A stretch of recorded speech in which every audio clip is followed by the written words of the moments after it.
Kerap ditemui pemilik kendaraan memarkir mobil atau sepeda motor di pinggir jalan, bahkan sampai ada yang menghalangi jalan. Alasannya pun beragam, entah karena tidak punya garasi atau hanya memarkir kendaraan sebentar karena ada urusan, seperti menurunkan barang. Kondisi ini juga kerap ditemui di jalan-jalan yang relatif sempit, seperti contoh video yang diunggah oleh akun @deskam Indonesia. Dalam rekaman tersebut, terlihat satu unit mobil putih yang menutup jalan karena sedang menurunkan barang.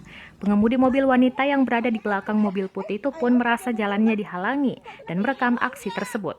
Alih-alih meminta maaf, orang tersebut justru bersikap agresif dan mencoba untuk merebut handphone pengemudi wanita itu. Menanggapi hal ini, Training Director Safety Defensive Consultant Indonesia, Sony Susmana mengatakan bahwa pemilik rumah tersebut tidak memiliki pengetahuan yang cukup tentang aturan di tempat umum.